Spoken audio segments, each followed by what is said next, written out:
FCI के बारे में बेसिक चीजें तो मैंने आपको बता ही दी थी उसी दिन। आप इसको जान लीजिए 1964-65 में बनी थी ये, ठीक है।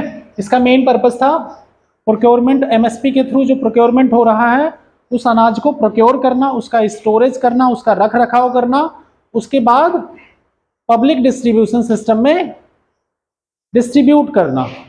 अब अनाज किसान हो गया फार्मर, फार्मर से ये प्रोक्योर किया एफसीआई। एफसीआई का क्या काम हुआ यहाँ पे, एक तो प्रोक्योर करेगा एमएसपी रेट पे, खरीदेगा मतलब,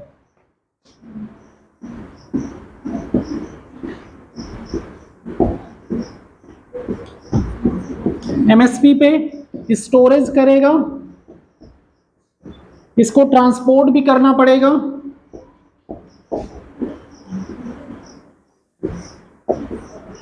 उसके बाद ले जाएगा फिर डिस्ट्रीब्यूशन के लिए, पीडीएस सिस्टम के लिए, ठीक है। कुछ बफर स्टॉक भी रखेगा ये,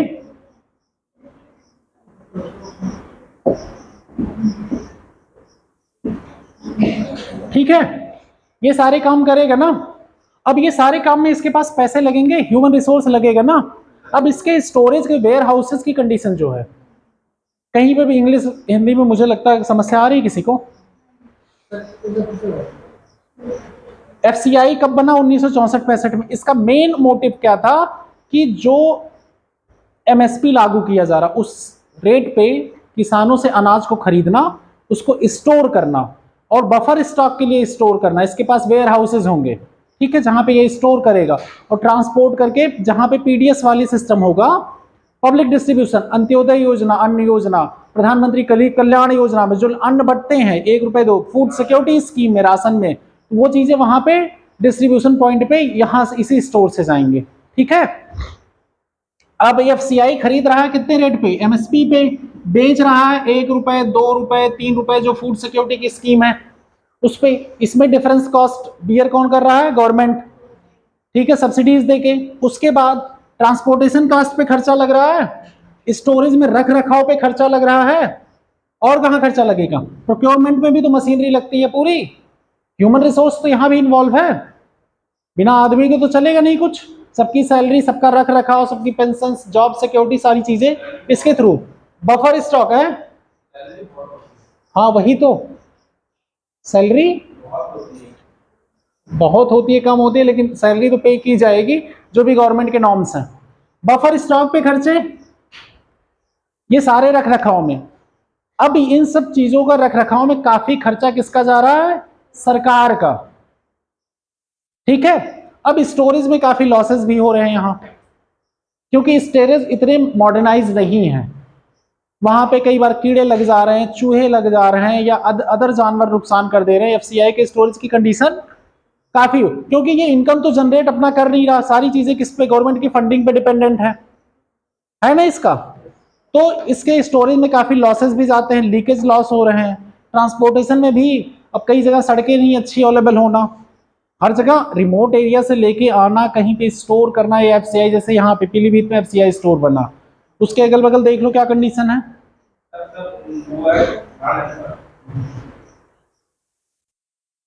ठीक, तो अब ये सब समस्याओं से निजात पाने के लिए इस पे जो फंडिंग दी जा रही है, काफी खर्चा हो रहा है और काफी नुकसान भी हो रहा है। एक कमेटी आती है संताराम, संतामन है कि संताराम है, संतामन कमेटी है, 2014 में, 2014 में कमेटी आई है संतामन की। इन्होंने एफसीआई रिफॉर्म पे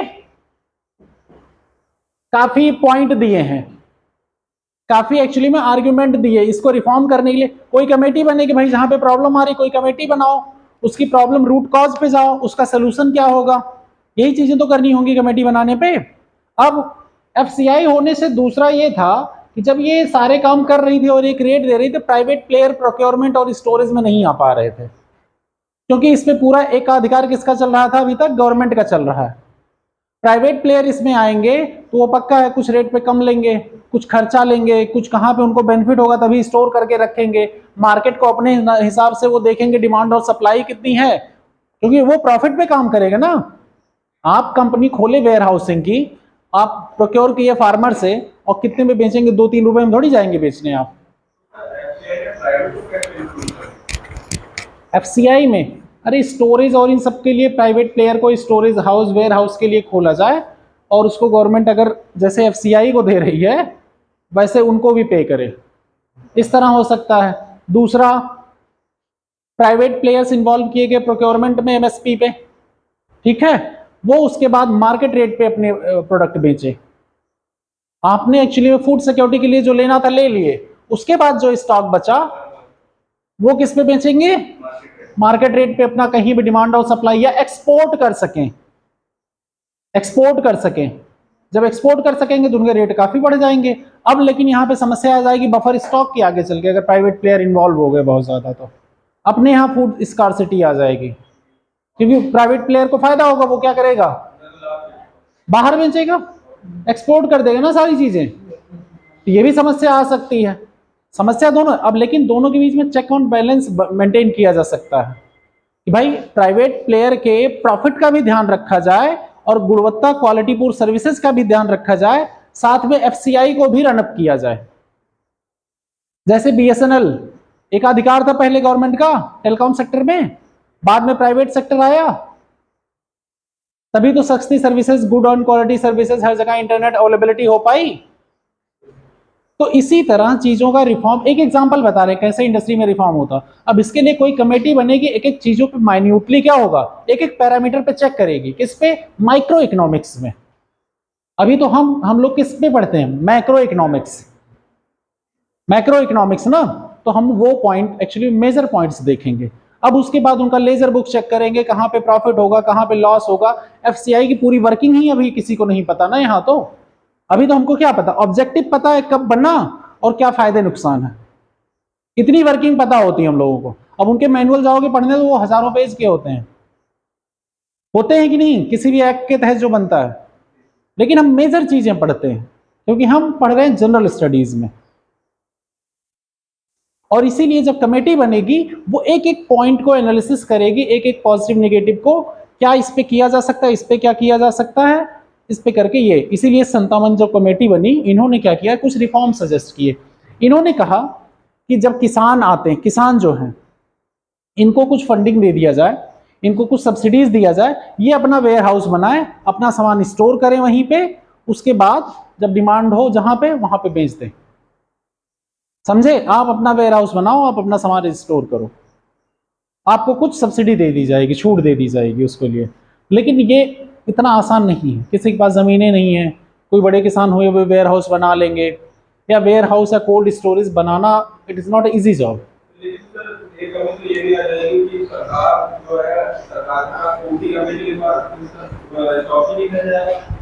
सरकार एक्चुअली में बॉन्ड कराएगी जब सब्सिडी देगी ना आपसे, आपसे कितना परसेंट वो लेगी कितना नहीं, ठीक है। स्टॉक का एक्चुअली में फ्री नहीं पूरी तरह छोड़ देगी। इस तरह के कुछ 57 कमेटी ने एफसीआई रिफॉर्म के लिए, आपसे क्वेश्चन ज्यादातर पूछा जाएगा 57 कमेटी का कब आई, किस रिफॉर्म के लिए आई थी, ज्यादातर क्वेश्चंस ये होंगे। कुछ बेसिक टेनेंट्स, मतलब कुछ बेसिक पॉइंट, जैसे एफसीआई के लिए उन्होंने क्या कहा, एमएसपी के लिए उन्होंने क्या कहा, तो वो 2-4 पॉइंट आपको याद रखने पड़ेंगे, ठीक। और ये note down line to line लिखा हुआ है। अब उस पर समझाने वाला 57 की कमेटी में कुछ ऐसा है नहीं। जहां पे ना समझ में एक बार रीड आउट करना वो नोट्स,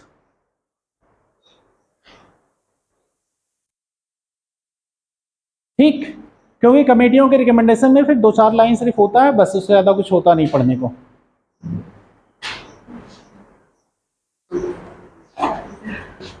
हमें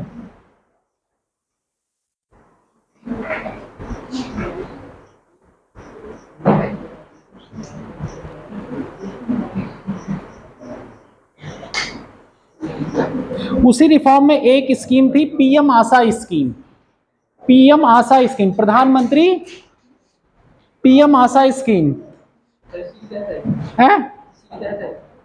हाँ, ये 57 कमेटी के तहत ये आई थी, पीएम आशा स्कीम। पीएम आशा स्कीम एक्चुअली में गुजरात और मध्य प्रदेश में पहले से फॉलो की जा रही थी, तो उसको सेंट्रलाइज करने की कोशिश की गई, अलग नाम दे दिया गया पीएम आशा। एक तो था जैसे ये एमएसपी पे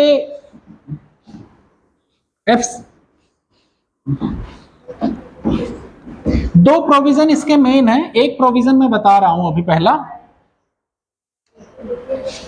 है बेटा, हाँ यस वैसे ही कुछ है, ठीक है। मान लिया किसान संपदा अलग है, थोड़े के ऑब्जेक्टिव जरा क्लियरली पढ़ा करो तो चीजें कंफ्यूजन क्लियर होंगी। जैसे एक्स किसान है, ठीक है, कोई एक्स किसान है, उसने क्या किया, मार्केट में ले जाके अपना धान या गेहूं जो भी क्या किया, बेच दिया, ठीक है। और एमएसपी मान लिया 2100 रुपए क्विंटल है सरकार की तरफ से डिसाइड, और इसने धान कितने का बेचा, 1900 रुपए का, ठीक है। अब इसमें डिफरेंस कितना है, 200 रुपए का। अब ये पर्ची ले जाके प्रोड्यूस कहां करेगा, एमएसपी सेंटर पे, जहां एफसीआई, जहां पे पीडीएस सेंटर है। तो इसको ये 200 रुपए का जो डिफरेंस है वो पे कर दिया जाएगा। अब यहां पे सरकार की क्या बचत हुई, एफसीआई वाला जो काम था, स्टोरेज, ट्रांसपोर्टेशन, वो सब का बचत हो गई, हुई ना। और ये मार्केट में ले जाके आराम से मार्केट की प्राइस पे बेच लिया, मार्केट की डिमांड और सप्लाई पे। सरकार को लगेगा तो वो मार्केट से ही ले लेगी, समझे। इसमें एक प्रोविजन ये है, और दूसरा प्रोविजन इसका है प्राइस स्टेबलाइजेशन फंड वाला, जो चीज मैंने लिखाई थी, कल लिखवाया था ना मैंने, ये है प्राइस सपोर्ट स्कीम। ये जो स्कीम बताई, ये प्राइस सपोर्ट स्कीम है पीएम आशा के अंतर्गत। पहला point, price support scheme. Price support scheme की हिंदी समझ में आ रही है ना, ऐसा कुछ इसमें टर्म तो है नहीं।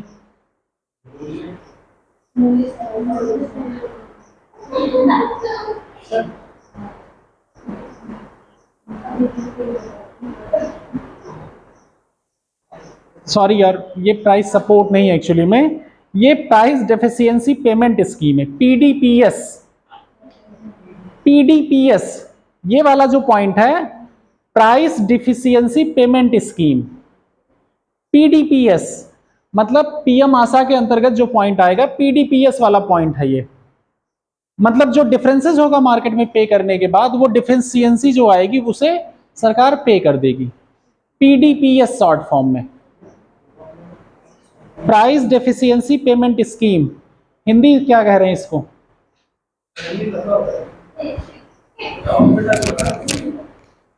बुक खोला है ना तुम, हैं? पीडीपीएस वाली हिंदी बताना। अगला है इसमें एक term, private procurement stockist scheme. Private procurement stockist scheme इसी पीएम आशा के अंतर्गत ही, पीएम आशा के अंतर्गत। इसमें क्या होगा, प्राइवेट स्टोरेज हाउसेस हायर किए जाएंगे, प्राइवेट प्रोक्योरमेंट, प्रोक्योरमेंट मीन्स होता है क्रय ना, स्टॉकिस्ट स्टॉक करने वाले, मतलब जो स्टॉक रखेंगे, stockist scheme, private procurement stockist scheme.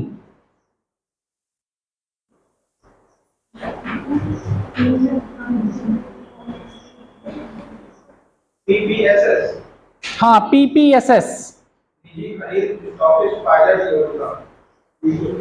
लिख लो, हिंदी लिख लो, निजी खरीद स्टॉकिस्ट पायलट योजना, इसी को कहते हैं। इसमें क्या करेंगे, प्राइवेट प्लेयर जो एक्चुअली में एमएसपी रेट पे खरीदेंगे और उसको स्टोर करके रखेंगे, बस इतना काम होगा इनका, on behalf of government. Private player जाके एमएसपी रेट पे गेहूं और चावल, जो भी चीजें एमएसपी रेट पे डिसाइडेड है, वो खरीदेंगे और उसको स्टोर करके रखेंगे। किसके बिहाफ पे? गवर्नमेंट के बिहाफ पे। नहीं समझ आया? कौन सा?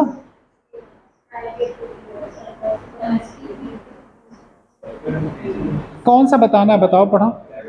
लास्ट वाला ना। लास्ट वाले में एक्चुअली में कुछ नहीं, निजी प्लेयर, निजी लोग एक्चुअली में इन्वॉल्व किए जाएंगे। लाइक फॉर एग्जांपल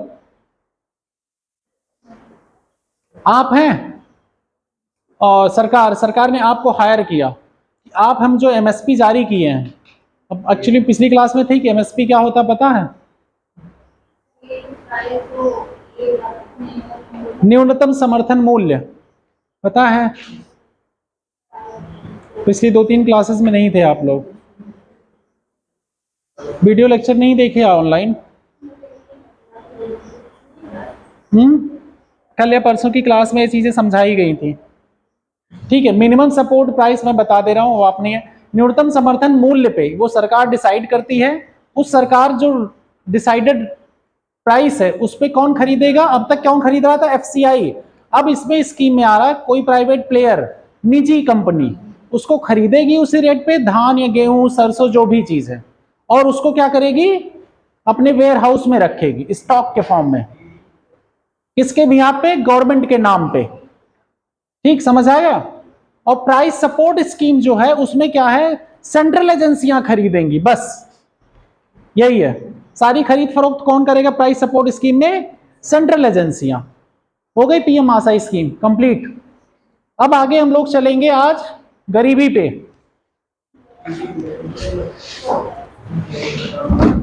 अगला चैप्टर है गरीबी।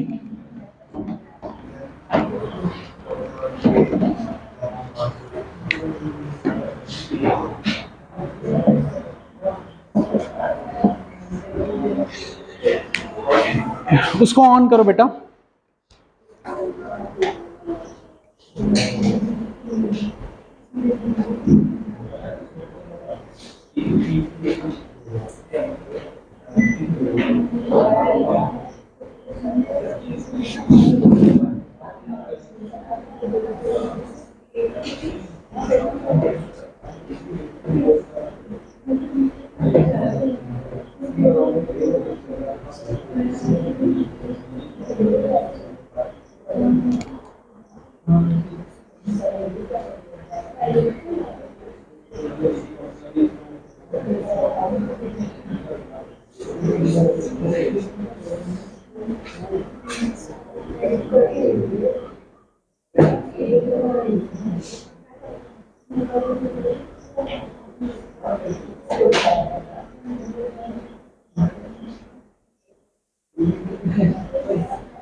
इस एग्रीकल्चर वाली चीजों में अगर देख, यार ये टेढ़ा कौन कर दिया इसको? ये थोड़ा सीधा करो, हल्का से हाथ से करना, मुझे लग रहा तुम तो हिला देते हो। इधर आओ बेटा।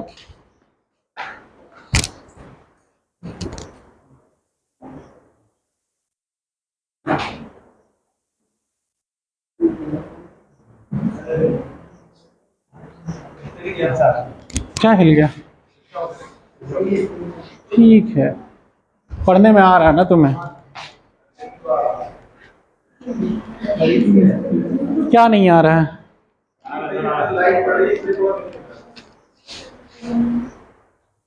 लाइट किधर से चल रही है इसकी? अब ठीक है।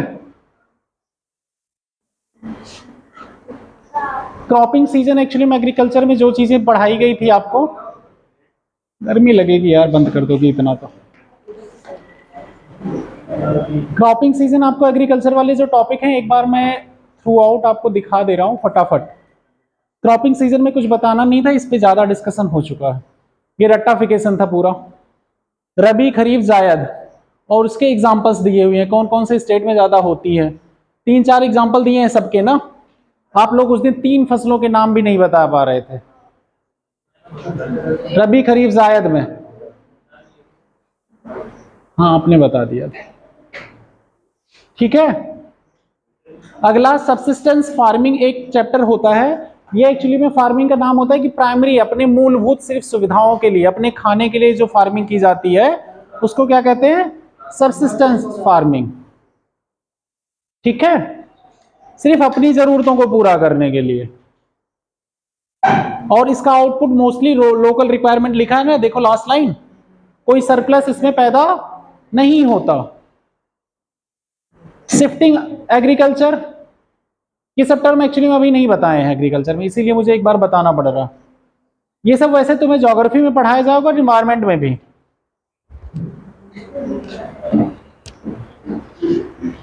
शिफ्टिंग एग्रीकल्चर क्या, कहीं पे झूम खेती कहते हैं, कहीं विस्थापित झूम कहाँ पे कहते हैं? असम वगैरह में।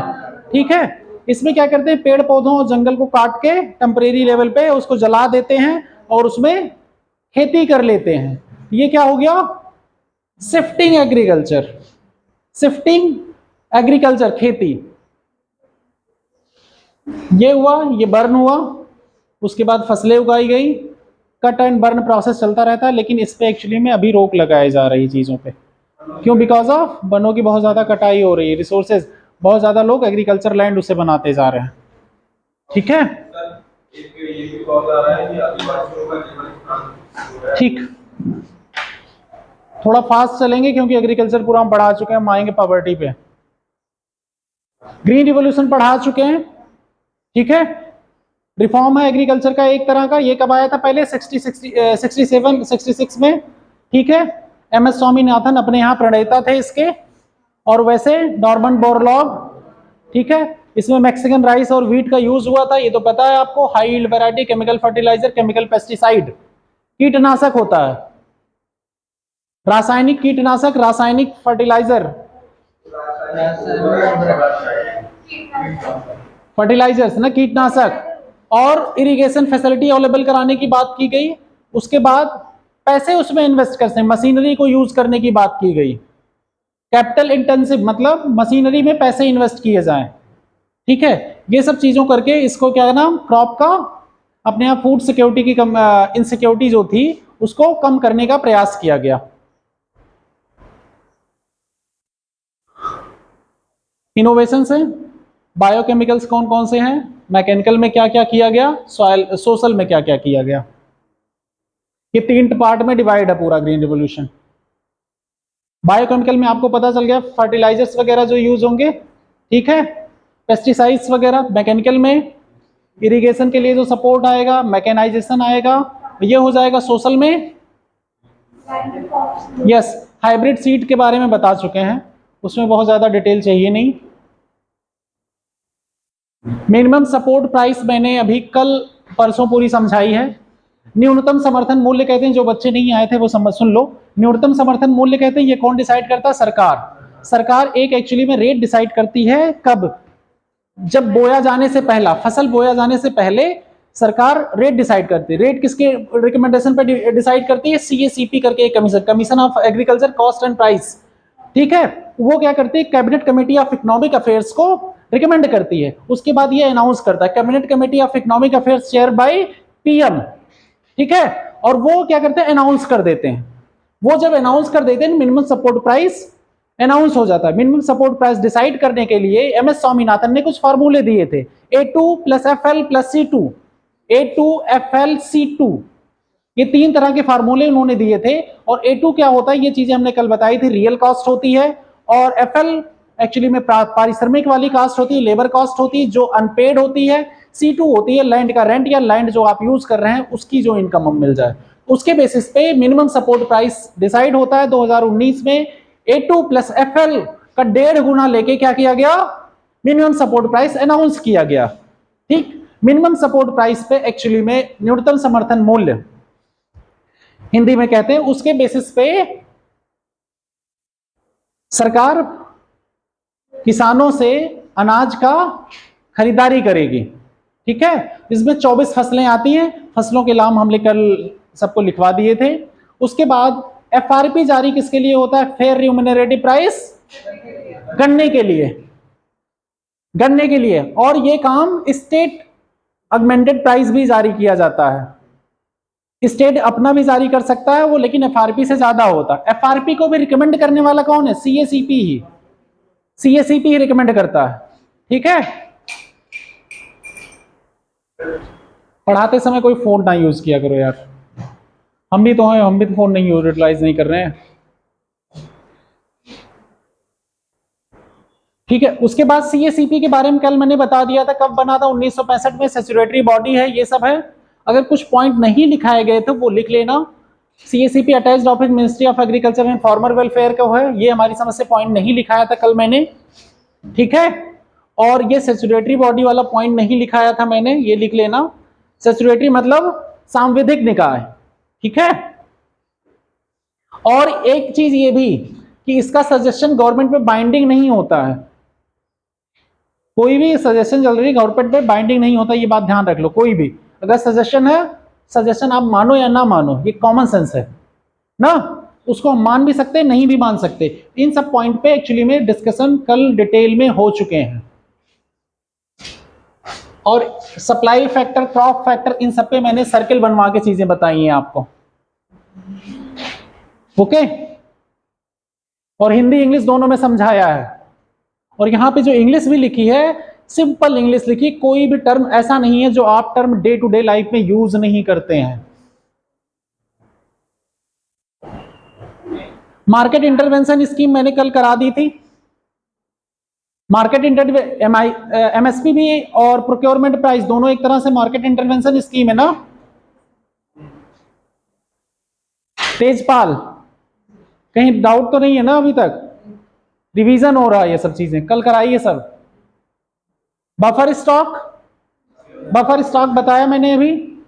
बफर स्टॉक एक्चुअली में FCI करता है, किस लिए, कभी हमारे यहाँ समस्या हो जाए, भुखमरी हो जाए, बाढ़ आ जाए या पैदा ना हो कुछ चीजें, तो हम एक स्टोरेज बना के रखते हैं, जिससे क्या करेंगे, सप्लाई कर देंगे, फूड इनसिक्योरिटी हमारे यहाँ क्रिएट ना होने पाए, फूड स्कार्सिटी, खाने की उपलब्धता बनी रहे, इसीलिए बफर स्टॉक रखते हैं ना। घर में भी रखते हैं ना, घर में भी कई बार रखते हैं ना कि इतने क्विंटल गेहूं रख दिए। बोलो, जैसे भी कुछ चीजें होती हैं जिनका हम स्टोरेज नहीं कर सकते ज्यादा, सब्जियां वगैरह पेरिसेबल है, कोल्ड स्टोरेज, कोल्ड चेन बनाने की बात की गई थी ना रिफॉर्म में, ये FCI के अंदर तो नहीं आएंगे। वो कोल्ड स्टोरेज चेन एक्चुअली में FCI के अंदर डालने की बात की गई थी, वेयर हाउसेस को, कोल्ड स्टोरेज चेन की, लेकिन अभी तक बने नहीं है कोल्ड स्टोरेज। सहकारी कोल्ड स्टोरेज होते थे ना, वो गवर्नमेंट के भी होते थे, अर्ध सरकारी भी होते थे, प्राइवेट भी, तो उसमें अलग अलग कोल्ड स्टोरेज चेन थी FCI के अंदर। टमाटर को सरकार द्वारा खरीदा गया, पेरिसेबल आइटम नहीं खरीद रही ना FCI अभी, लेकिन कोल्ड स्टोरेज के चेन बनाने का प्रयास किया जा रहा है वेजिटेबल के लिए, पेरिसेबल आइटम। उसके लिए कल मैंने लिखाया था, प्रोक्योरमेंट जब किया जाता, प्रोक्योरमेंट में पेरिसेबल आइटम्स को भी सरकार खरीदती है, जिससे किसानों का लॉस ना होने पाए। आलू को जैसे तो सरकार कहीं से खरीद के फिर लाके मार्केट में डाली ना, यस। तो वो बियर जो किया कॉस्ट, किसने बियर किया, सरकार ने बियर किया ना, सरकार बनी किसके लिए है? तो सरकार का क्या काम है? पैसे का रिडिस्ट्रीब्यूशन करना ना। जो लोग एक्चुअली में हैं,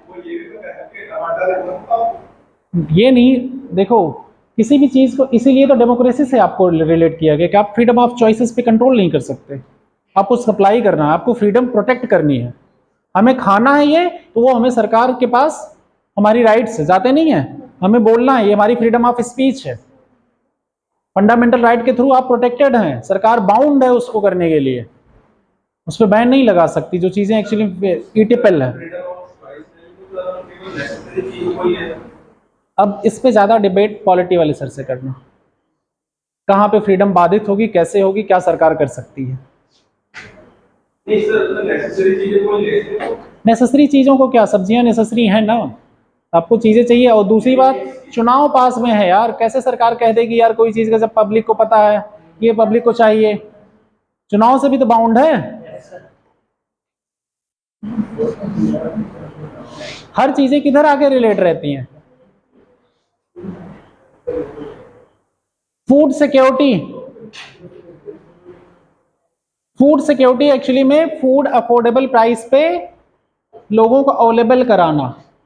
किसी के लिए 2 रुपए का भी महत्व बहुत ज्यादा होता है, किसी के लिए 1000 रुपए का भी महत्व ज्यादा नहीं होता है। वो डिपेंड करता है सबकी इनकम के ऊपर, ठीक है।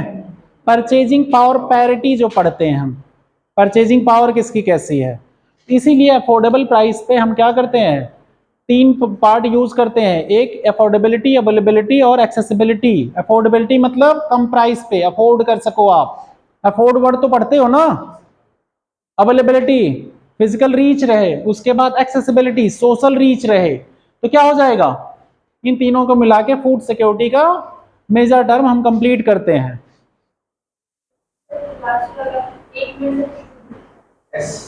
अच्छा, कुछ नई चीज मिल गई ना टर्म इसमें, गुड। ये रिवीजन टाइप का ही चल रहा है, जो चीज नई दिखे जहां पे वो लिख लेना, ठीक है। क्योंकि बीच में मुझे टाइम लग गया था, पीपीटी नहीं दिखा पा रहा था, अदरवाइज मैं दिखाया होता पहले ही। हो गया ना।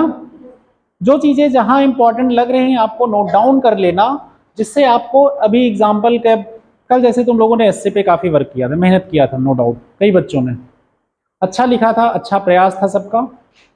नहीं, तुम लोगों को नहीं देखा है, तुम लोग आज पढ़ के सुनाओगे दोनों लोग। भेजा था लेकिन पढ़ा नहीं था ना मैंने, यहाँ पढ़ के सबको अपना सुनाना पड़ता है जिसने जो लिखा है। किसी का मैंने देखा था क्या? नहीं ना, सब लोगों ने अपना अपना बताया था और सब मिलके जज किए थे।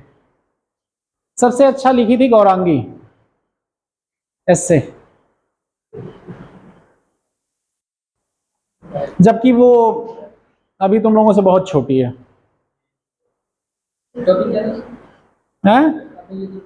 टॉपिक, टॉपिक जो पिछले साल एस्से आया था यूपी पीसीएस में, 2022 वाला और 2019 वाला, महिलाओं के ऊपर जो टॉपिक था वही था। 2016 में भी आया था एक ना, हाँ। तो तुम लोगों को तो दिया गया था 2022 वाला ना, 22 या 21, हाँ 19 वाला दिया गया था, 19 या 22 जो एक कोई लिख लो, जो भी आसान लगे ना। कर दिए थे, अच्छा कल दिया था, ठीक है 19 वाला दिए थे। ये इंडस्ट्रीज में पढ़ेंगे, यहाँ नहीं पढ़ेंगे। एग्रीकल्चर एक्सटेंशन सर्विसेज एक है,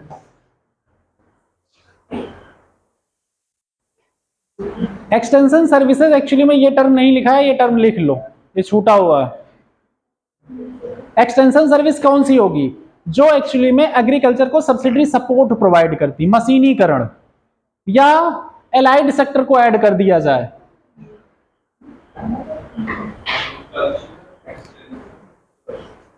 या किसान विकास केंद्र खुलते हैं ना, किसान विकास केंद्र हर जगह खुलते हैं साइंटिफिक इंफॉर्मेशन प्रोवाइड करने के लिए। टोल फ्री नंबर पे आप बात करके उसकी इंफॉर्मेशन ले सकते हो, या क्लाइमेटिक चीजों की इंफॉर्मेशन ले सकते हो। ये सब क्या है, एग्रीकल्चर एक्सटेंशन सर्विसेज में आती हैं। किसान कॉल सेंटर। किसान कॉल सेंटर आता है खुला ना, किसान कॉल सेंटर है खुला ना, रेडियो पे प्रचार नहीं आता।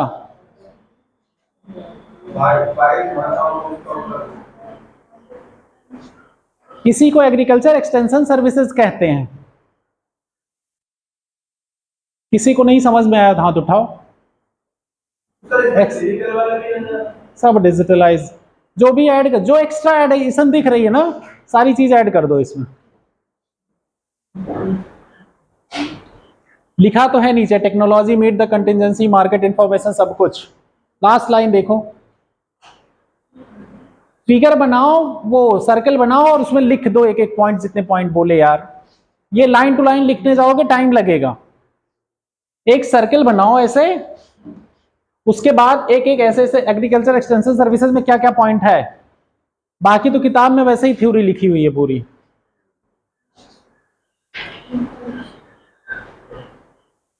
नेक्स्ट क्या हुआ?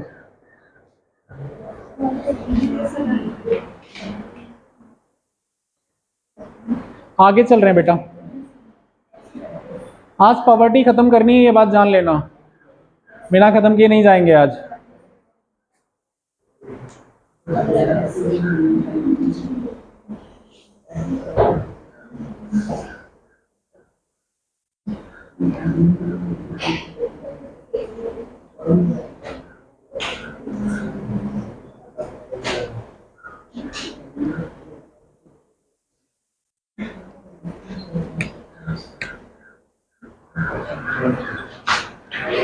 चलो पढ़ते हैं पॉवर्टी, गरीबी।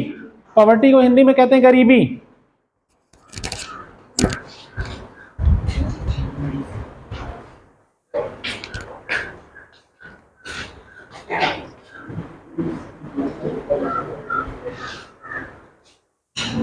गरीबी एक्चुअली में बेसिकली है क्या?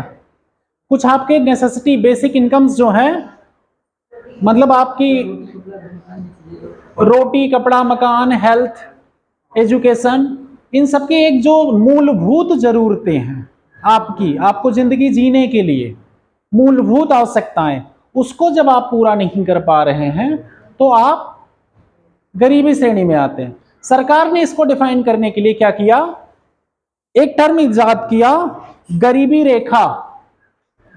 ठीक है, गरीबी रेखा ऐसी एक स्टैंडर्ड लाइन ड्रॉ की कि वो कहीं कैलोरी बेसिस पे कुछ लोगों ने बताया, कुछ लोगों ने इनकम बेसिस पे, और कुछ लोगों ने एक्सपेंडिचर बेसिस पे, व्यय बेसिस पे उसको डिफाइन किया कि आप अगर इतना व्यय कर लेते हैं दिन भर तो आप गरीब नहीं है, आपकी इतनी इनकम है तो आप गरीब नहीं है, आप इतना कैलोरी इंटेक करते हैं खाना तो आप गरीब नहीं है, उससे कम है आपकी इंटेक तो आप गरीब हैं, उससे कम आपकी इनकम है तो आप गरीब हैं। जैसे वर्ल्ड बैंक ने कहा $1.90 पर डे इनकम जिसकी नहीं है वो क्या है, गरीब है। इससे कम जिसकी इनकम वो गरीब है, लेकिन इससे इतना या इससे ज्यादा है तो वो गरीब नहीं है, ये वर्ल्ड बैंक ने कहा। और अपने यहाँ डिफरेंट डिफरेंट कमेटियां बनाई गई हैं इस पे। ठीक है, तो पॉवर्टी की पहले डेफिनेशन जो लिख लो, क्या पॉवर्टी से कई प्रॉब्लम्स भी तो आ रही हैं। पॉवर्टी एक्चुअली में डेफिनेशन क्या लिखोगे कि मूलभूत आवश्यकताओं की पूर्ति ना कर पाना, ऐसा ऐसी स्थिति, हमारी ऐसी स्थिति जहां पे हम अपनी मूलभूत आवश्यकताओं लाइक शिक्षा, भोजन, वस्त्र, घर, स्वास्थ्य, इन सब पे होने वाले व्यय की पूर्ति नहीं कर पाते।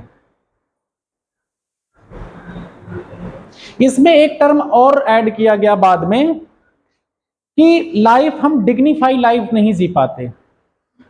ठीक है, लाइफ विद डिग्निटी, एक रिस्पेक्ट होनी चाहिए, हमारी एक डिग्निटी।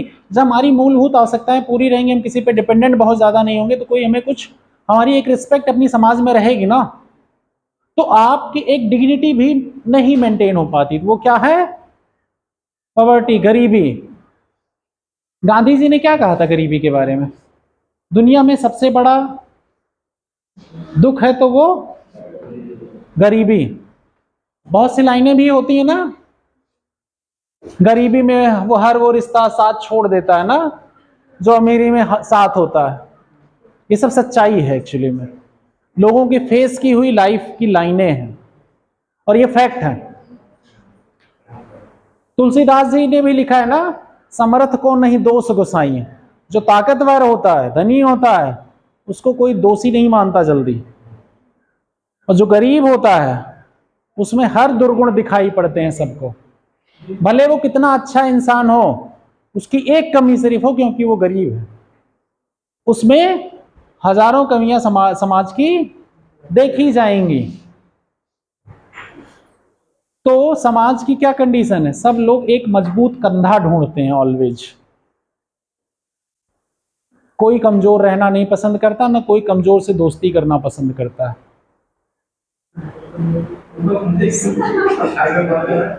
ये बात सच्चाई जान लो, और सिंपैथी दिखाना अलग बात है। सिंपैथी कोई एक दिन दिखाएगा, 2 दिन दिखाएगा, तीसरे दिन आपको लात मार के भगा देगा, बता दे रहे हैं।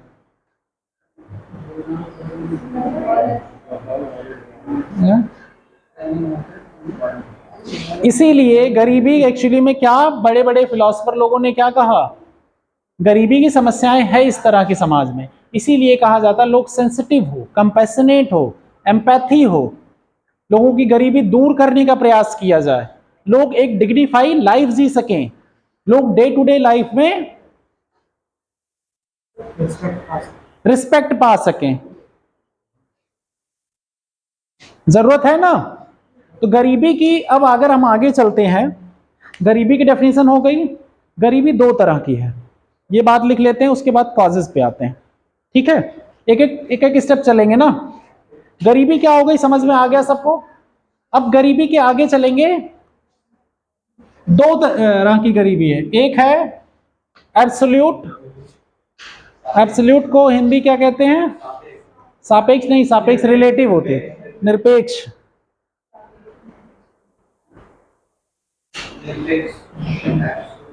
अब जो मैंने आपको टर्म बताए, कहां कहां से पॉवर्टी के वेरियस डायमेंशन, एक तो देखो इनकम का है, सिक्योरिटी की भी पॉवर्टी होती है, आप इनसिक्योर फील कर रहे हैं, education poverty, health nutrition poverty, health के रिलेटेड, स्वास्थ्य के रिलेटेड, मल्टीपल डिप्रीवेशन, कई घटनाएं एक साथ हैं, मल्टी डायमेंशनल पॉवर्टी जिसको पढ़ते हो।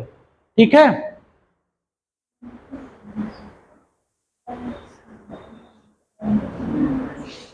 नीचे वही लिखा जो बिलो पॉवर्टी लाइन वाला।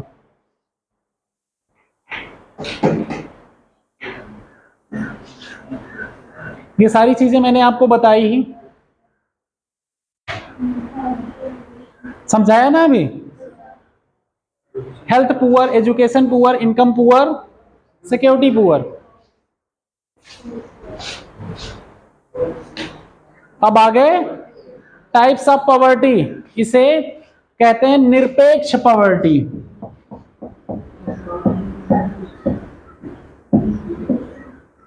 इसे कहते हैं सापेक्ष, सापेक्ष गरीबी और निरपेक्ष गरीबी। अब अगर हम एब्सोल्यूट पॉवर्टी पे आते हैं, एब्सोल्यूट पॉवर्टी, जो हम पॉवर्टी लाइन नहीं डिफाइन कर रहे हैं कि इतना इनकम $1.90 वाली, जैसे हमने बताया ना वर्ल्ड बैंक वाली डेफिनेशन, वैसे हमारे यहाँ अलग अलग लेवल पे कमेटियां बनी थी, उन्होंने अलग अलग रिकमेंडेशन दिया था, उसको भी हम बाद में जब कमेटियों का बताएंगे तो बता देंगे। अभी हम एक एग्जांपल के तौर पे मान लिया ये पॉवर्टी लाइन है, गरीबी रेखा, ठीक है, इससे नीचे वाले लोग, इससे कम इनकम वाले लोग क्या हैं, गरीब हैं। इससे ऊपर एब्सोल्यूट पॉवर्टी में वो चीजें देखी जा रही कि आप मूलभूत सुविधाओं का, मूलभूत वस्तुओं और सुविधाओं का उपभोग करने में सक्षम नहीं हो पा रहे हैं। ठीक है, क्यों, आपके इनकम की वजह से। तो क्या कहलाएगी वो, निरपेक्ष गरीबी।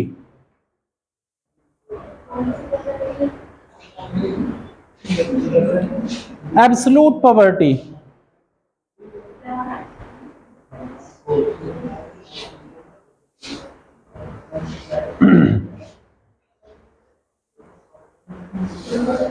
निरपेक्ष गरीबी क्या हो गई, समझे, क्या हुआ तुम्हें।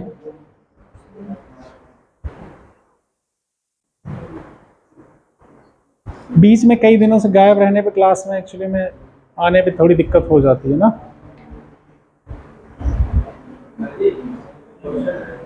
बताओ।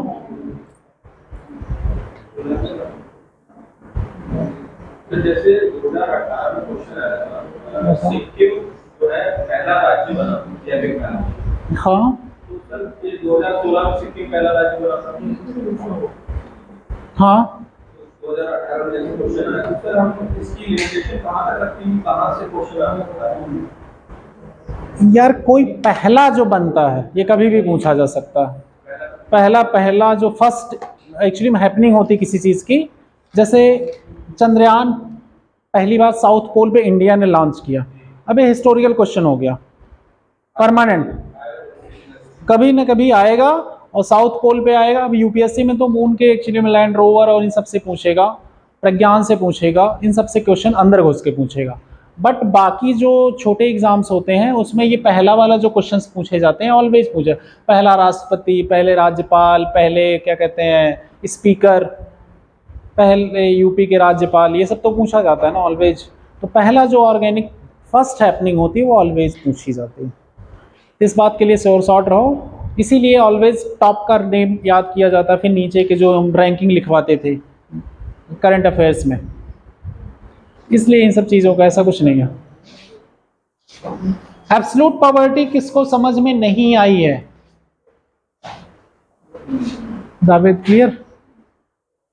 समझ में आ गई ना? अब आते हैं हम रिलेटिव पॉवर्टी पे। सापेक्ष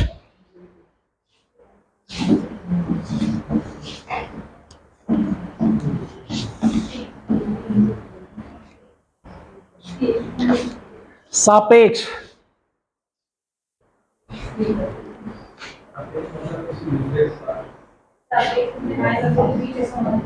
हाँ, जैसे शिवांगी और तन्नू, एक लोग एक्चुअली में एक लोगों के पास सारी, देखो बेसिक सारी चीजें इनके पास अवेलेबल है, बेसिक नीड की, इनको कोई ऐसी दिक्कत नहीं है गरीबी की, बट ये एक दूसरे से कंपेयर करके परेशान है कि इसके पास ये चीज है।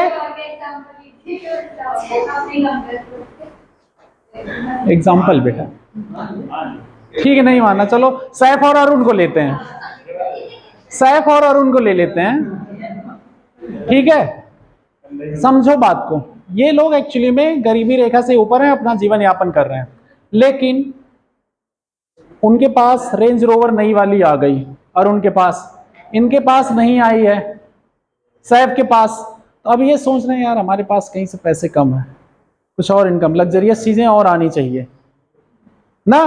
तो ये क्या हो रहे हैं, रिलेटिव गरीब हो रहे हैं। अब कुछ दिन बाद ये ऊपर हो गए, अब ये रॉयल क्या है, हाँ कौन सा क्या टर्म है, क्या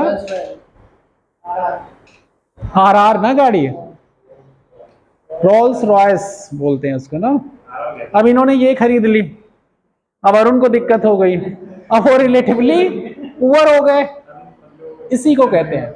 अब ये सब तो बहुत हायर टर्म में हो गए, छोटे टर्म में आते हैं, डे टू डे लाइफ में आप चीजें अगर आते हैं कि आप जरूरत की और चीजें, लग्जरियस चीजें अपने घर में लिए जा रहे हैं, बगल वाला आपके उतनी सारी चीजें एक्सेसिबल नहीं है, तो वो क्या है, अदर पर्सन के रिलेशन में रिलेटिव गरीब है कि सुख सुविधाओं की और चीजें जो गुड्स एंड सर्विसेज है, बेसिक नीड्स के अलावा, जैसे अच्छा घर आपका बन गया किसी का, ठीक है, अच्छा घर बन गया किसी का, उतना थोड़ा कम में छोटे में घर बना है, जबकि सारी चीजें अवेलेबल है, लेकिन उसका बड़े में घर बना, तो वो रिलेटिवली पुअर है।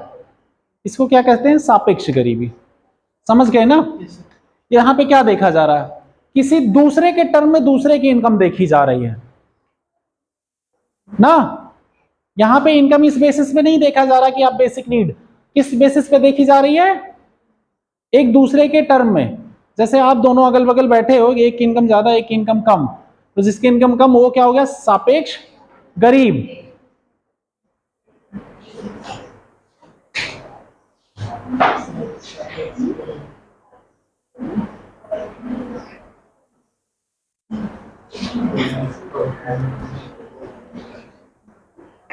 पॉवर्टी एस्टीमेट में दो चीज ली जाती है, एक फिक्सिंग पॉवर्टी लाइन आइडेंटिफिकेशन, ये प्रॉब्लम्स आती हैं।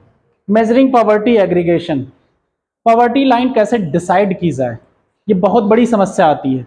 भाई कितना 130-140 करोड़ की जनसंख्या है हमारी, 131 करोड़ अभी रिसेंट में वर्ल्ड बैंक के अनुसार आई थी, ठीक है, या 2011 की सेंसस लेके चलते हैं उसके हिसाब से अभी तक 2021 सेंसस नहीं आई है, ठीक है। तो जितनी भी करोड़ों की जनसंख्या है 100 करोड़ से तो ऊपर ही है। अब इसमें पुअर लोगों को डिफाइन करना आसान काम तो है नहीं, बहुत टफ काम है, बहुत से पैरामीटर हमें लेने पड़ेंगे, सबकी गिनतियां करना, ये करना किस बेसिस पे लिया जाए, तो उसमें कई आगे आएंगे एक्चुअली में, कैलोरी बेसिस पे, इनकम बेसिस पे और एक्सपेंडिचर बेसिस पे। तो ये समस्याएं भी आएंगे, तो इस समस्या को हम आगे रिजॉल्व करेंगे।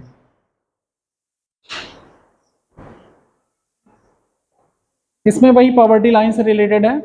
अब आते हैं कॉज ऑफ पॉवर्टी पे, पहले पॉवर्टी के रीजन पे आते हैं, फिर उसके बाद पॉवर्टी लाइन पे भी हम आएंगे डिफाइन करने, कैसे डिफाइन हो रहा, कौन कौन सी कमेटियां बनी है। अब लिखो कॉजेज ऑफ पॉवर्टी हैं, क्या क्या कारण हो सकते हैं बताओ।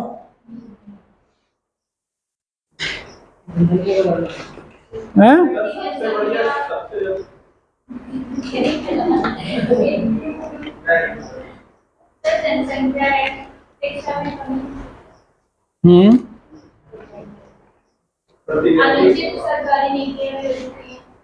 हाँ गुड, बोलो 3 पॉइंट, तुम बोलो 3 पॉइंट, तन्नू बोलेंगे।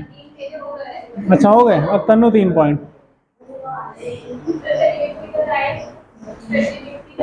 यस, हाँ तुम क्यों बता रही हो? हाँ बेरोजगारी, गुड, हो गए 3। वर्मा जी बताइए 3 पॉइंट।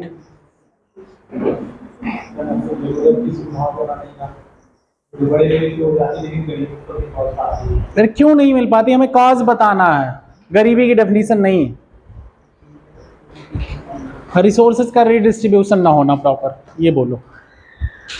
हाँ अभी पूछेंगे तुमसे, पहले इनको बता लेने दो, जब सारे पॉइंट खत्म हो जाएंगे मेजर वाले तब तुम्हारे पास आएंगे। बताओ।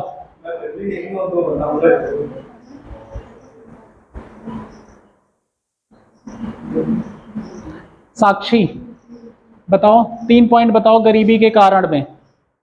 इन लोगों ने जो बताया वो सुना ना, अब तुम अपने बताओ 3 अलग से।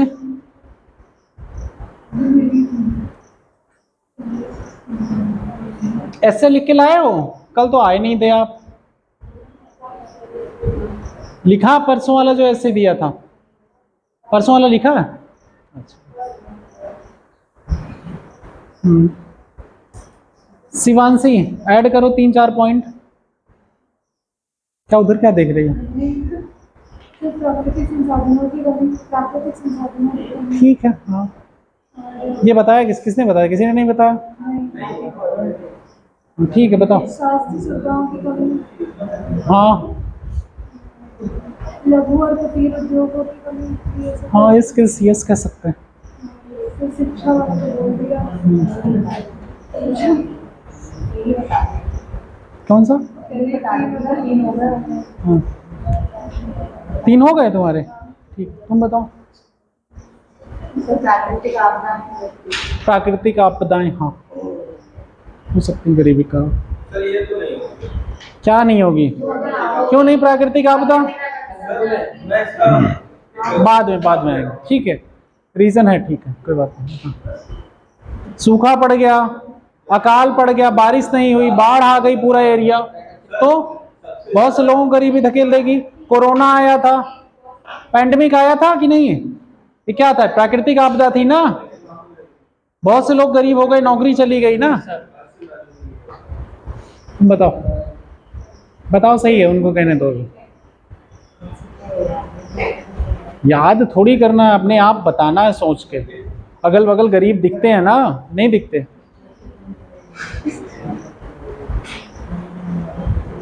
देख रही हो क्या बाहर किसी को?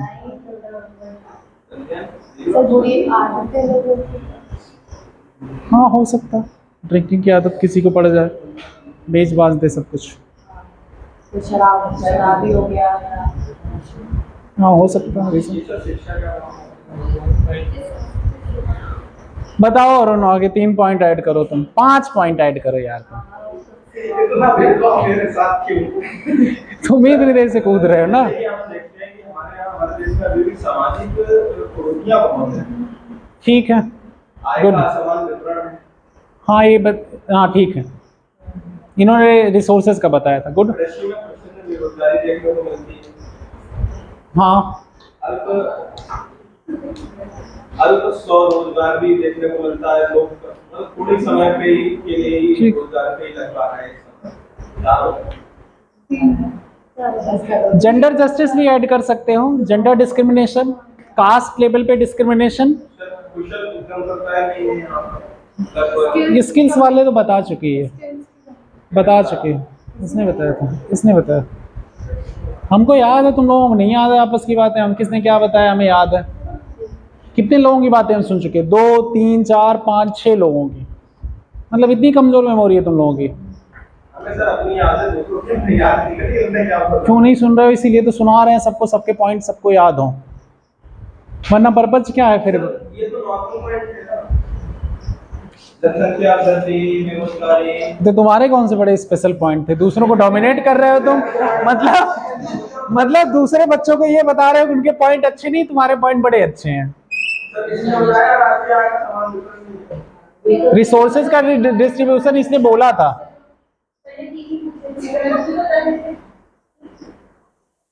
देखो सबके पॉइंट अच्छे थे, किसी के पॉइंट खराब नहीं थे, ठीक है। चलो देखो, कॉजेज में पहले क्या आ गया? Rapidly rising population. पॉपुलेशन मतलब जनसंख्या वृद्धि बहुत तेजी से होना, ठीक है। तेजी से अगर जनसंख्या वृद्धि हो रही है तो उससे क्या होगा? रिसोर्सेज का कमी हो जाएगी, शॉर्टेज हो जाएगी कि नहीं। अब किसी के घर की इनकम है 100 रुपए और उसने 4-5 बच्चे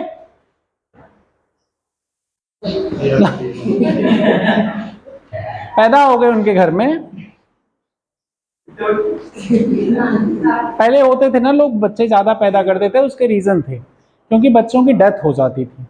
बहुत से हेल्थ सर्विसेज ना अवेलेबल होना, एजुकेशन की अवेलेबिलिटी ना होना, फैमिली प्लानिंग ना अवेलेबल होना, फैमिली प्लानिंग से जो कंट्रासेप्टिव्स होते हैं उनका डिस्ट्रीब्यूशन ना होना बहुत ज़्यादा, तो उन सब की वजह से क्या होते थे? बच्चे ज़्यादा होते थे। हेल्थ सर्विसेज, मेडिकल सर्विसेज नहीं अवेलेबल थी, तो इसलिए पॉपुलेशन बढ़ने के कई रीज़न थे। और दूसरा, लोगों में ये भी था कि फैमिली धन जो है वो सबसे सर्वोपरि माना गया था किसानों में, क्योंकि उनके पास ज़मीनें होती थी, कौन खेती बाड़ी का ध्यान रखेगा। सोशल प्रेशर, बेटे होने का, कौन सिक्योरिटी कौन मेंटेन करेगा? नहीं, लड़कों की चाहत तो थी, लड़कों की चाहत कई रीजन से थी। एक तो उनकी केयर करेगा, जमीनों की रक्षा कौन करेगा? पहले गांव में जिसके घर में 4-5 बेटे और तगड़े लठ चलाने वाले होते थे, उनका घर बड़ा पावरफुल माना जाता था, उनकी जमीनें सबसे ज्यादा सुरक्षित रहती थी, एक सुरक्षा का पैमाना भी था। कई मूवीज में भी देखे होंगे, ऐसा होता था ना। ये भी रीजन था पैट्रियार्की होने का सोसाइटी में, ठीक है। पहले तो इतने साधन, पुलिस तो हमेशा अवेलेबल नहीं थी, तो कई लोगों को पहले चोरी होती थी, कभी कभी कुछ हो गई, डकैती हो गई, इस तरह की घटनाएं गांव में होती रहती थी बहुत ज्यादा। तो अरे तो अभी भी होती, लेकिन अब कम हो गई ना मात्रा। तो इसलिए हर साल जो ये बढ़ रहे हैं तो उसका कंजम्पशन लेवल, उपभोग के सामान उतने अवेलेबल नहीं हो पाएंगे सबको, ना हेल्थ सर्विस अवेलेबल हो पाएगी, तो वो गरीबी में जाएंगे। उसके बाद अगला आता है लो प्रोडक्टिविटी, एग्रीकल्चर की कम प्रोडक्टिविटी।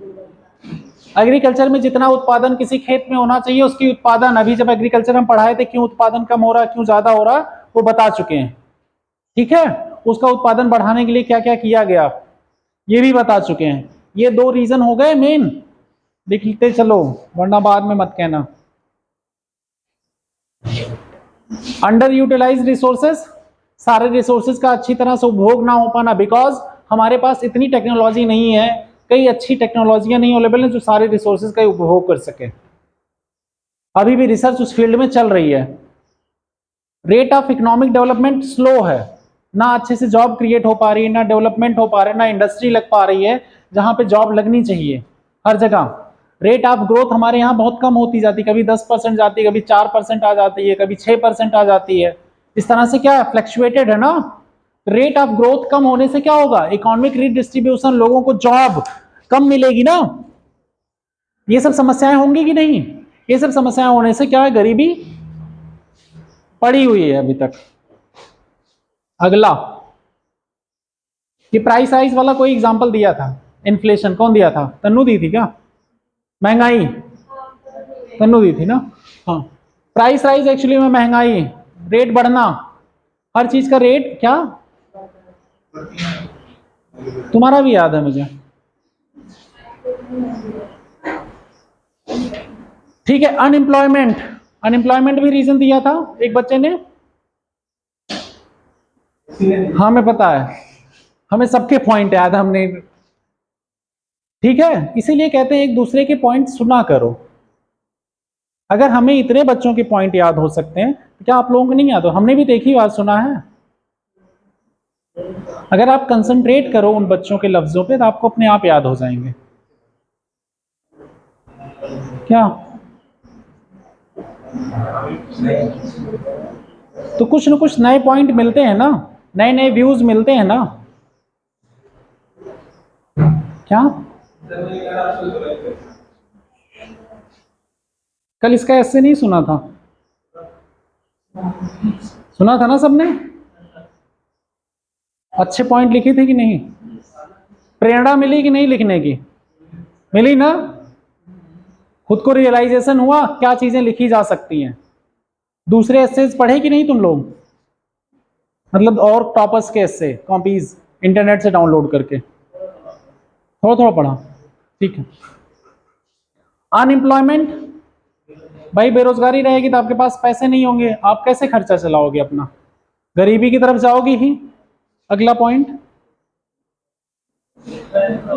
ये पॉइंट अरुण ने बताया था अभी,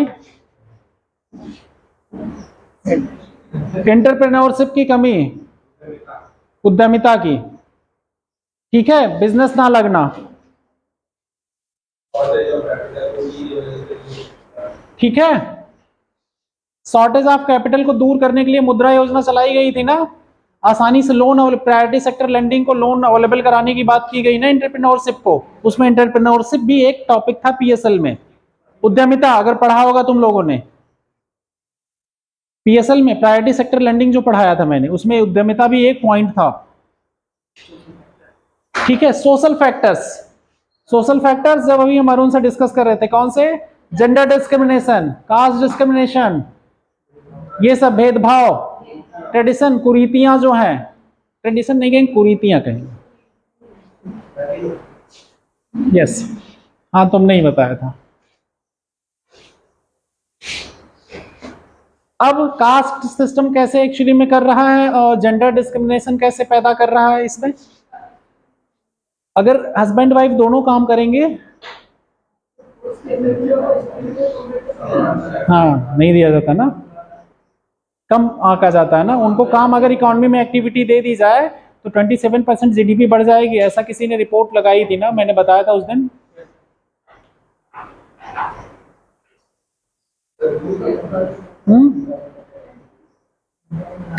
नहीं बताया था, समिति का नाम नहीं, एक्चुअली में किसी इंटरनेशनल एजेंसी ने कहा था, वो कहा था हमारी समझ से आईएमएफ या वर्ल्ड बैंक की कोई एजेंसी है, उसने कहा था, या हमारी से वर्ल्ड इकोनॉमिक फोरम ने कहा था, इसी में से कोई एजेंसी है, अभी नाम मुझे नहीं याद आ रहा एग्जैक्ट, ठीक है। कास्ट सिस्टम पता ही है, वर्ग डिवीजन, एक्चुअली में लोगों को काम ना मिलना, लोगों की पढ़ाई नहीं हो पा रही है, छुआछूत, ये सब चीजें क्या करती हैं, लोगों के दिमाग पे बैरियर अवेलेबल कराती हैं।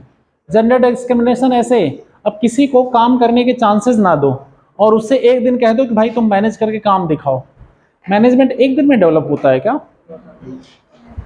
और उसके बाद कह देते हो कि औरतों को कोई काम मैनेज करना नहीं आता, डिसीजन मेकिंग पावर इनकी पुअर होती है, ना। कोई अभी लेडी ऑफिसर आ जाए, उसके नीचे जितने मेल रहते हैं ना, सबको ऑर्डर लेने में भी समस्या होती है।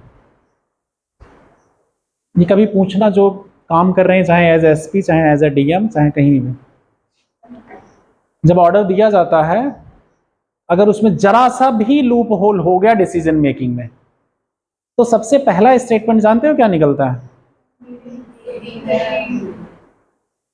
बूम है। यही निकलता है ना। ये क्या रीजन है? इकोनॉमी लेवल पे आगे बढ़ रही है, तो कहीं ना कहीं पता चलता है, अगर वो अपनी कैपेबिलिटी पे भी आगे बढ़े, उसके कैपेबिलिटी को कम फोकस किया जाएगा, अदर फैक्टर्स को ज्यादा फोकस पे लाया जाएगा। अभी बहुत पीछे हैं दादा, धीरे धीरे अभी कुछ 1% 2% ही बढ़े हैं। सभी मतलब अब जो हम देख रहे हैं, किसी भी एग्जाम की बात कर रहे हैं, किसी भी अच्छे एग्जाम की बात कर रहे हैं, किसी भी अच्छे पद की बात कर रहे हैं, सब्जेक्ट महिला आगे हैं, कितने परसेंट है सिविल सर्विसेज में अभी तक? मैं सबसे टॉप की सर्विसेज में कह रहा हूँ, कितने परसेंट है? वो 2 4 5 के अवेलेबल होने से सबकी बराबरी नहीं हो जाती है।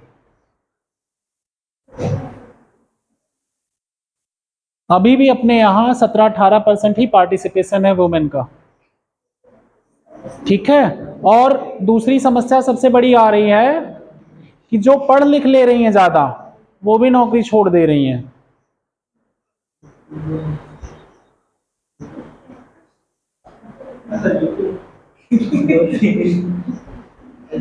कई रीजंस हैं उसके, सोशल फैक्टर के, दोनों तरफ के फैक्टर्स काम करते हैं। उसमें हम बाद में बात करेंगे, बहुत ज्यादा अभी डिटेल में नहीं घुसते। और टॉपिक पे आते हैं, वरना और टॉपिक छूट जाएगा। वो डिबेट डिस्कशन का ऐसा टॉपिक हो जाएगा कि बहुत चीजें खत्म हो जाएंगी, वो सब बहुत लॉन्ग टॉपिक है। ऐसे पे आएंगे जब, तब अभी डिस्कस करेंगे, ठीक है। कस्टम है,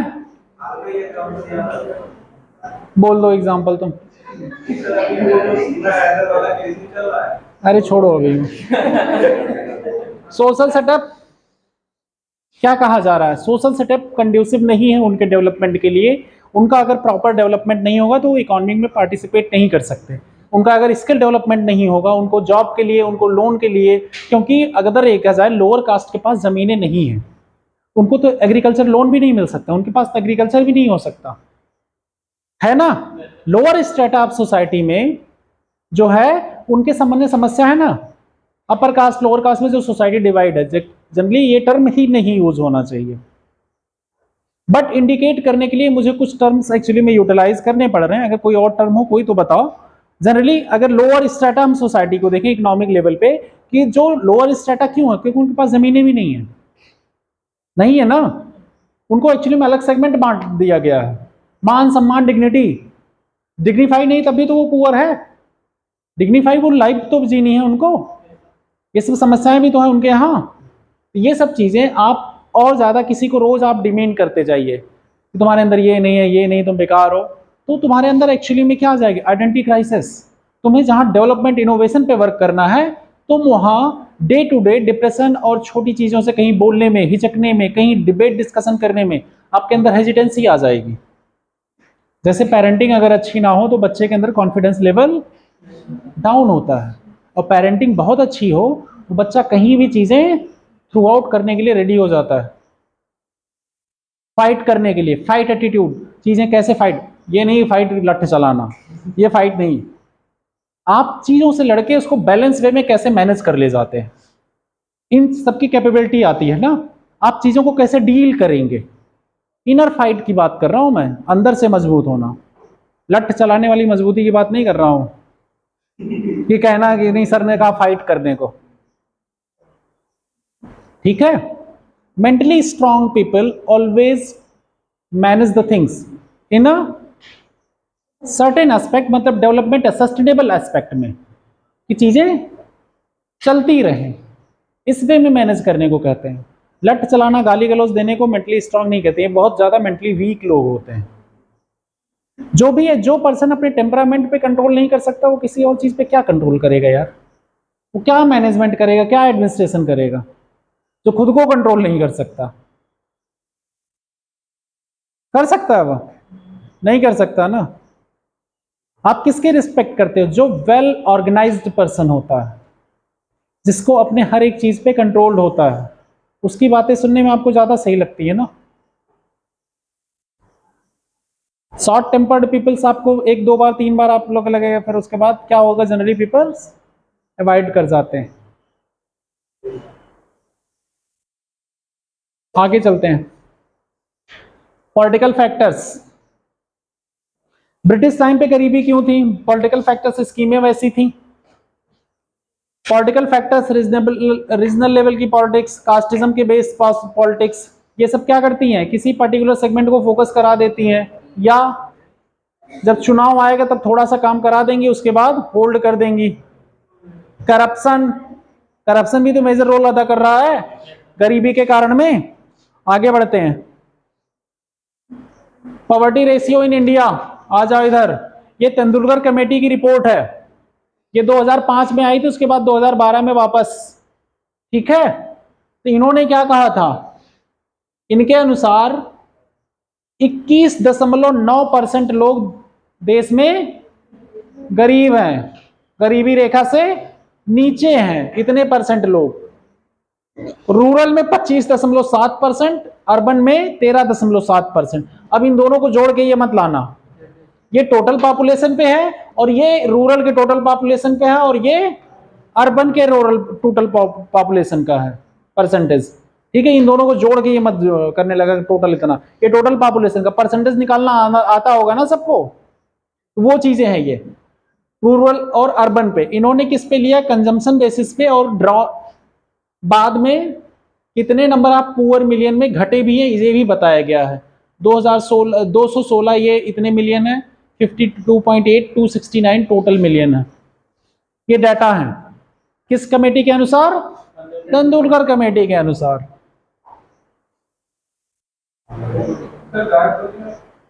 हाँ, तो खत्म, क्या लिखना था? लिख लो।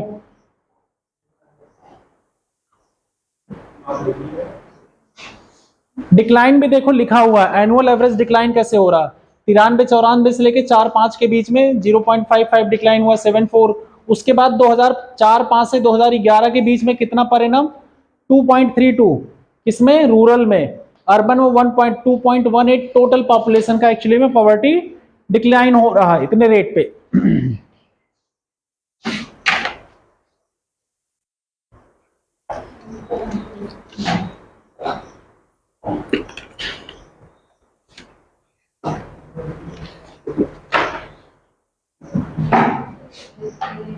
नेक्स्ट आगे बढ़े। ये कुछ एक्चुअली में बच्चों की कंडीशन है, ठीक है, गरीबी वाले बेचारे बच्चों की क्या क्या कंडीशन हो सकती है। इसमें हंसने वाली बात नहीं है कुछ। पोरेस्ट कंट्रीज एक्चुअली में इंडिया उसमें कंक्लूडिंग रिमार्क, अगर इसको देखना वैसे नहीं है। अब पॉवर्टी लाइन पे हम आते हैं, ठीक है।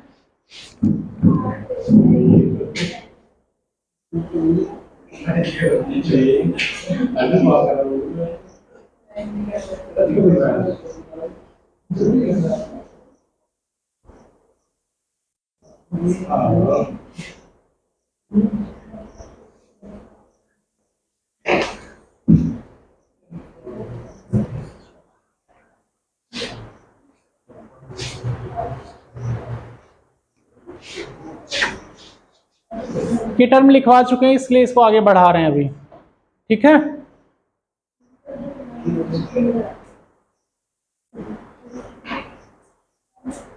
नीचे परसेंटेज दिया हुआ है स्टेट वाइज, एक्चुअली में ये बताया गया किससे कितना परसेंटेज है स्टेट वाइज, अपने यहाँ के डाटा है, ठीक है।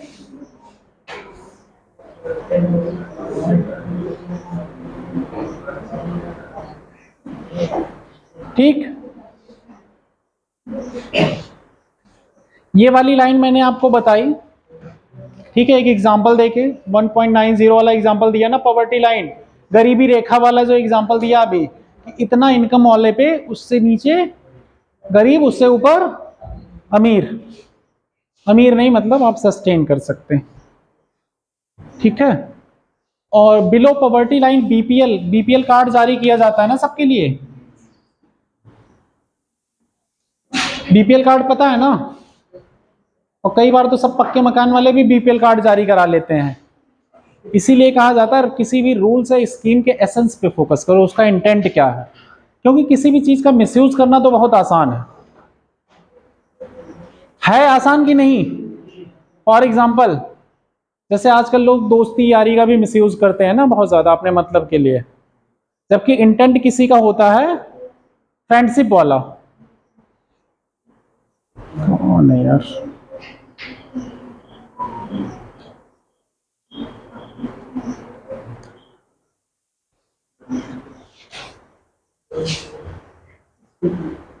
तो बीपीएल कार्ड में जिसको बनेगा उसके नीचे एक्चुअली में ये लाइन डिसाइड कर दी, कार्ड डिवाइड कर दिया गया। हमारे पॉवर्टी एस्टिमेट करने में दिक्कत थी ना मेजरमेंट में, पॉवर्टी लाइन कैसे डिसाइड किया जाए और कैसे लोग आइडेंटिफाई किए जाएं, तो कुछ पैरामीटर्स बनाए गए। उस पैरामीटर के बेसिस पे हमें आइडेंटिफाई किया गया कि हम कौन से पुअर माने, किनको पुअर नहीं माने, और किनको हमें पॉलिसीज बना के पुअर गरीबी से बाहर निकालना है, किन पे ज़्यादा फोकस करना, टारगेटेड। तो ये इससे ज़्यादा आसान हो जाएगा ना जब हमारे पास डाटा बन जाएगा, और उसके पॉवर्टी दूर करने में, गरीबी दूर करने में आसानी हो जाएगी।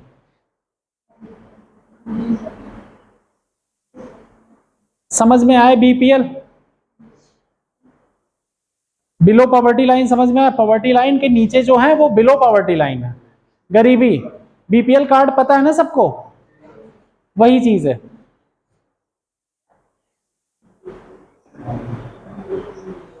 अब ये देखो, इसमें पॉवर्टी रेशियो कंटिन्यूअस घटता हुआ जा रहा है ना,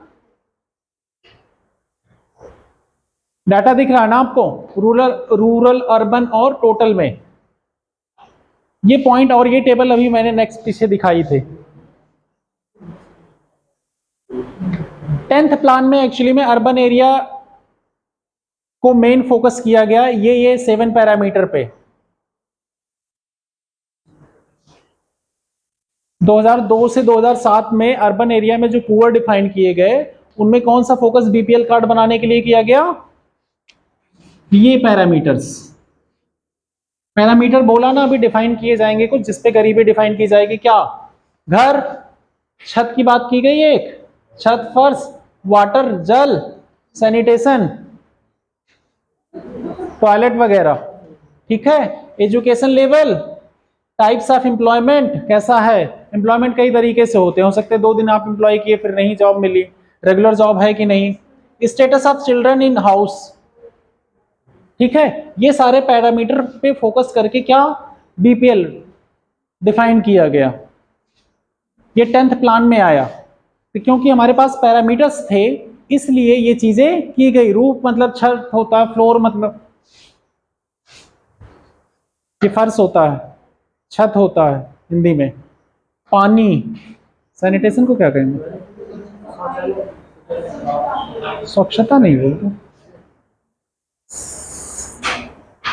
सर। वाटर में ये आता है, घर में नल है या बोरा पानी? एजुकेशन लेवल आप देख लेना, शिक्षा का स्तर, employment, status of children in house. आगे चलें।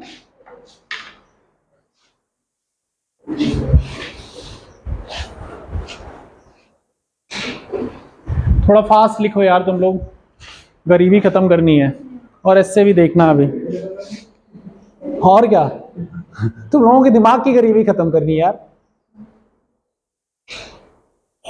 दिमाग की गरीबी तो खत्म हो रही है अभी, दिमाग इनरिच हो रहा है ना, इंटेलेक्चुअल चीजें पढ़ रहे हो यार तुम लोग, बहुत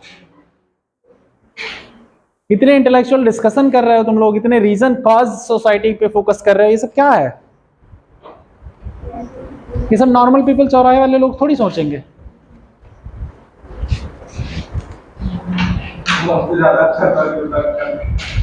किसने कहा कर लेंगे यार, कुतर के करने की बात हम नहीं कर रहे हैं।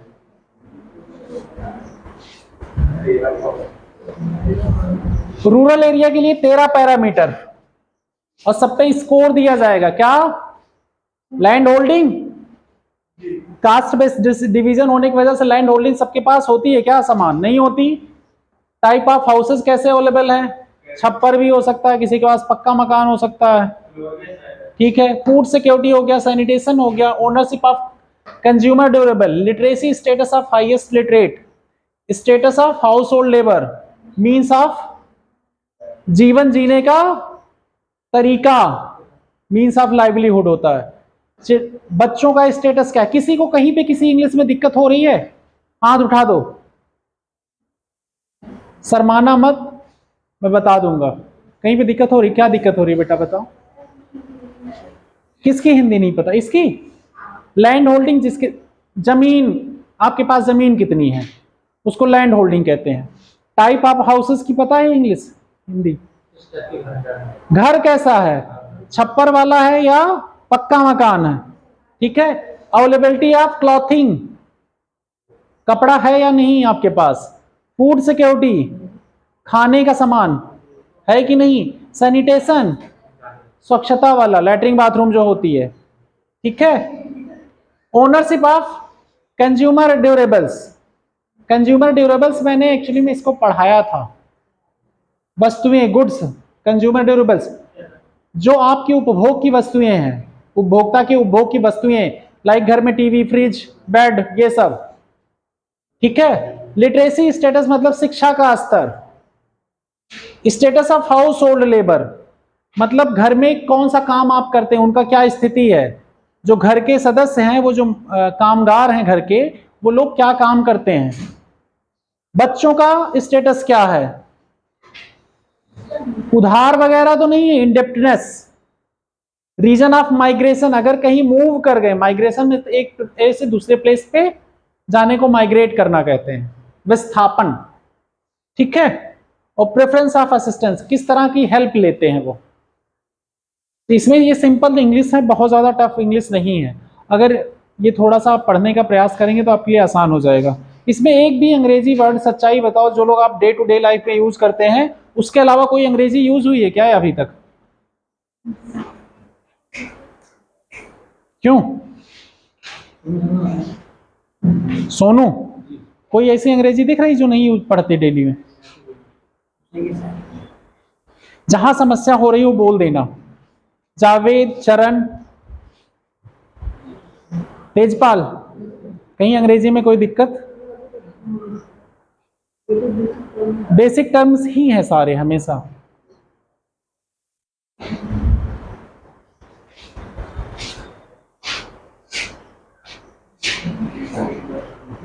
केरला में इन्होंने 9 पैरामीटर लिए थे, अब इसको ऐड मत करने लगना तुम लोग, अगर तुमको एक बार रीड आउट करना कर लो।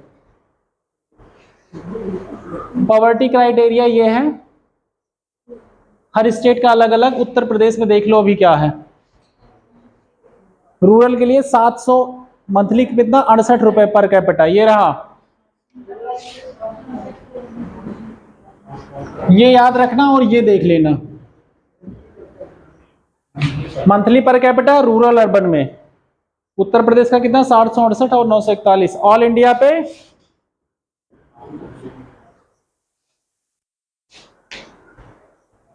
ये पॉवर्टी लाइन क्राइटेरिया हमारी समझ से उनके अनुसार, रंगराजन के अनुसार है।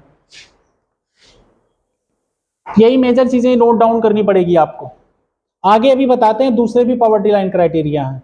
अभी तेंदुलकर का चल रहा है, वो कुछ 500 या 600 पे है।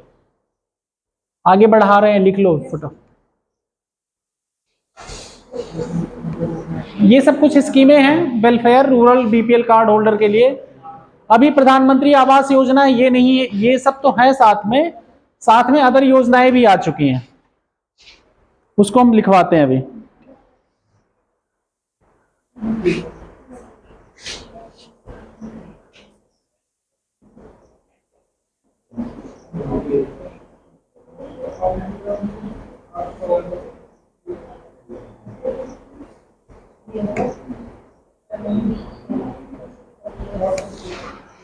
ठीक है। एराडिकेशन ऑफ पॉवर्टी पे किस पे अब आ गए हम?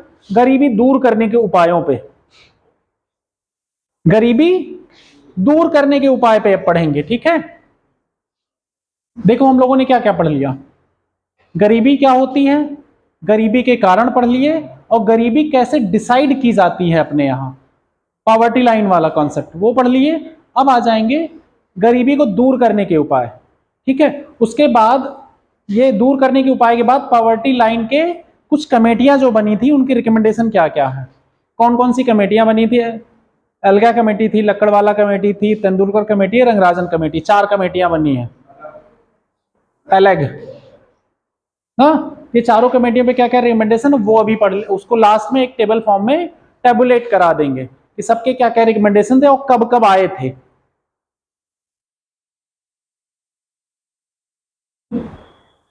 ठीक, तो पहला अगर हम देखें, एक जॉब अपॉर्चुनिटी, अच्छी जॉब अपॉर्चुनिटी हो तो गरीबी दूर होगी, अनएम्प्लॉयमेंट की समस्या खत्म होगी। बेटर हेल्थ केयर, ऐसा कहा जाता है हमारे यहाँ जो मिडिल क्लास लोग हैं, कई बार हेल्थ केयर सिस्टम अच्छे से ना अवेलेबल होने से, सस्ता और सुविधाजनक, किसी के घर में बीमार पड़ने से वो गरीबी रेखा से नीचे चले जाते हैं। हेल्थ की वजह से, हेल्थ की समस्याएं एक दो लोगों को आई, फटाफट नीचे गए। सिक्योरिटी, जैसे कोई जो कमाऊ है घर में, जो काम करने वाला, उसको कोई हेल्थ की वजह की प्रॉब्लम आ गई तो पूरा परिवार गया गरीबी के नीचे। तो हमें हेल्थ सर्विसेज पे अगर अच्छे से फोकस कर देंगे, इंश्योरेंस वगैरह की सुविधा अवेलेबल करा देंगे, तो फैमिली की सिक्योरिटी, इनकम सिक्योरिटी तो हो जाएगी ना। कुछ किसी के 2 बच्चे हैं, मान लिया अभी जस्ट उनकी फैमिली स्टार्ट हुई, मम्मी पापा का पूरा दारोमदार उन पे है, उनको बाई चांस से कुछ बीमारी हो गई या एक्सीडेंट कुछ हो गया, तो पूरा परिवार क्या होगा? गरीबी रेखा के नीचे आ सकता है, अगर उनके पास प्रॉपर्टी वगैरह नहीं बन पाई है। अब एजुकेशन, एक तो एक ऑप्शन ये हो गया, अच्छा हेल्थ केयर सुविधा हम अवेलेबल कराएं तो ज्यादा से ज्यादा लोगों को जो हेल्थ पे खर्चे हैं वो बच जाएंगे। हेल्थ केयर पे जो खर्चे हो रहे हैं सबके, बहुत ज्यादा गरीबों को देखते हो बीमारियां रहती है, बेचारे वो उसका इलाज नहीं करा पाते, और कुछ ज्यादा इनकम होती है तो कई बार होता है गरीबी में ही पैसा खर्चा बहुत ज्यादा हो रहा है हेल्थ पे ही, क्योंकि उनके पास ना प्रॉपर न्यूट्रिशन है, ना खाने की कोई डाइट है, ना इनको ढंग से एक न्यूट्रिएंट जो इनटेक मिलना चाहिए वो कैलोरी इनपुट भी नहीं मिल रहा है, इनकी इम्यून पावर वैसे कम है, और बीमारियां इनको, पानी स्वच्छ मिल नहीं रहा इनको, सैनिटेशन की व्यवस्था नहीं, उसकी वजह से बीमारियां इनके अगल बगल, इनके रहने सहने के लिए घर जो है वहां पता चल रहा है बड़े बड़े नाले बह रहे हैं। कभी देखा है रेलवे लाइन के किनारे बसे हुए लोगों को, नाले नदी के किनारे बसे हुए लोगों को, कैसे बसे हुए हैं? ये सब क्या है? गरीबी के इंडिकेटर है।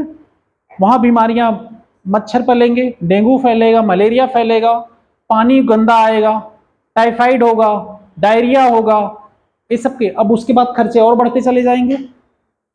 हेल्थ केयर सुविधा अच्छी रहे तो ये चीजें होंगी। उसके बाद अगर एजुकेशन सिस्टम अच्छा होगा तो उनके पास स्किल होगी, पढ़ाई लिखाई से जॉब वो क्रिएट करेंगे, उनके सोचने समझने का नजरिया चेंज होगा, तो वो ढंग से चीजें एक उपाय करेंगे घर में जीने का, एक लिविंग स्टैंडर्ड बढ़ाने का। बेटर जॉब अपॉर्चुनिटी अगर होगी, लोगों को जॉब मिलेगी तो लोगों की इनकम स्तर अच्छा रहेगा, तो लोग अपना घर, एजुकेशन की सिस्टम, कपड़ा, ये सब अरेंज कर सकेंगे। इनकम बढ़ेगी तो और चीजें अच्छे से घर बना सकेंगे, गाड़ी, और भी लेवल उनका बढ़ता चला जाएगा। परचेजिंग कैपेसिटी बढ़ेगी तो ये इकोनॉमी के लिए भी अच्छी होगी ओवरऑल। अब ये गरीब अगर गरीबी रेखा से बाहर आके आएंगे तो डिमांड भी तो बढ़ाएंगे, डिमांड बढ़ेगी तो सप्लाई चाहिए, सप्लाई चाहिए तो नई इंडस्ट्रीज लगेंगी, इंडस्ट्रीज लगेंगी तो नई जॉब क्रिएट होगी, होगी ना। इस तरह सब चीजें इंटरकनेक्टेड हैं। उसके बाद स्टैंडर्ड ऑफ लाइफ अगर और धीरे धीरे जो रिलेटिव पॉवर्टी है उसको भी दूर करने के प्रयास किए जाएं, एब्सोल्यूट पॉवर्टी तो दूर किया जाए, रिलेटिव पॉवर्टी भी पे फोकस किया जाए धीरे धीरे, कि जिससे क्या होगा, डिमांड बढ़ेगी ना मार्केट में, मार्केट में डिमांड और सप्लाई का ही तो खेल है पूरा।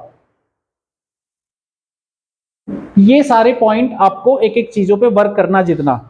अब सोशल जस्टिस के अंतर्गत जो सोशल जस्टिस वाली कही गई बात, सोशल इरेडिकेशन, सोशल वाली, जेंडर जस्टिस, कास्ट जस्टिस, इन सब पे फोकस किया जाएगा, सबके equal distribute, equality of opportunity दी जाए सबको काम करने की। तो ये सब क्या होगा, land distribution, agriculture reform, agriculture से लेबरों को शिफ्ट किया जाए इंडस्ट्री की तरफ, स्किल्स डेवलप किए जाएं, तो ये सब चीज़ें गरीबी को दूर करने के लिए यूटिलाइज होगा। समझ गए? अब इसके अलावा और कुछ चाहिए नहीं इसमें।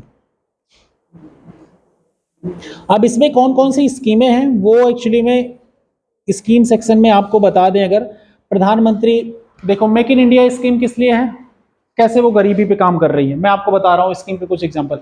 मेक इन इंडिया में कहा जा रहा है कि हमारे यहाँ आके इन्वेस्ट करो, हमारे यहाँ इन्वेस्ट करो, मैन्युफैक्चरिंग इंडस्ट्री लगाओ, तो क्या होगी, जॉब क्रिएशन होगी, अनएम्प्लॉयमेंट वाली समस्या कम होगी, कई सब्सिडरी इंडस्ट्री डेवलप होंगी, ठीक है, तो गरीबी दूर होगी। प्रधानमंत्री कौशल विकास योजना, स्किल सिस्टम को दूर करने के लिए सर्व शिक्षा अभियान, एजुकेशन वाला, सैनिटेशन, स्वच्छ भारत अभियान, सैनिटेशन वाली समस्या, फूड सिक्योरिटी स्कीम 2013, ये क्या है, पॉवर्टी एराडिकेशन, ये भी। उसके बाद कुछ सब्सिडी दी जा रही है, जैसे किसानों को दी जा रही है पावर पे, लैंड रिडिस्ट्रीब्यूशन के, लैंड सीलिंग वाला जो एक्ट आया था, लैंड रिफॉर्म आया था ना, ये सब किस पे है, गरीबी दूर करने के लिए है ना कहीं डायरेक्ट इनडायरेक्ट वे में। प्रधानमंत्री आवास योजना, प्रधानमंत्री या इंदिरा गांधी आवास योजना थी, फिर प्रधानमंत्री आवास योजना हुई, वो भी किस लिए है, गरीबी दूर करने के लिए। और उसके बाद हाँ, आयुष्मान कार्ड, हेल्थ कार्ड, ठीक है, सरकारी हॉस्पिटल जो खुल रहे हैं, ठीक है, ये सब। और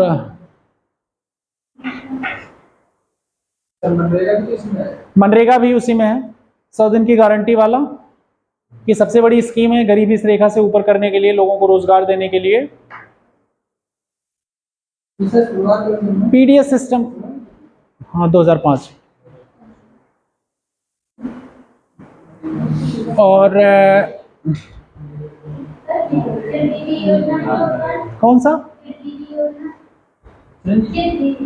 चिरंजीवी, चिरंजीवी,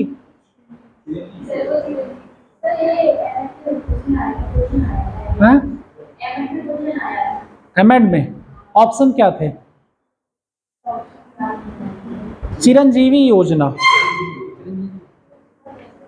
एक्चुअली में हेल्थ सेक्टर की इंश्योरेंस स्कीम होगी कोई, वो ऑप्शन देख के पता चलेगा। अभी या तो करंट में कोई आई होगी, तो वो मैंने अभी पढ़ा नहीं था, करंट की कोई न्यू स्कीम होगी, उसको मुझे देखनी पड़ेगी, ठीक है। तो कुछ स्कीमें, जैसे हर घर जल वाला जो स्कीम है, कौन सी, जल जीवन मिशन, ठीक है, तो पानी की समस्या दूर कर दी जाए, अच्छा पानी अवेलेबल हो जाए लोगों को, तो ये सब समस्याएं सरकार ने दूर करने, क्या होगा इससे, गरीबी दूर होंगी, ये सब आप स्कीमें। मुद्रा योजना, लोन अवेलेबल करा दो, प्रायोरिटी सेक्टर लेंडिंग, आसान किस्तों पे लोन दे दो इनको। चिरंजीवी है स्वास्थ्य के लिए, राजस्थान सरकार की।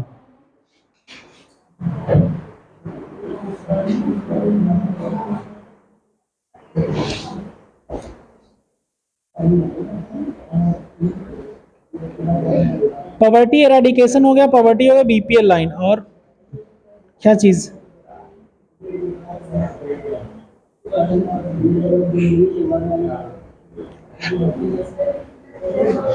नहीं अब हो गया, अब कुछ बचा नहीं है।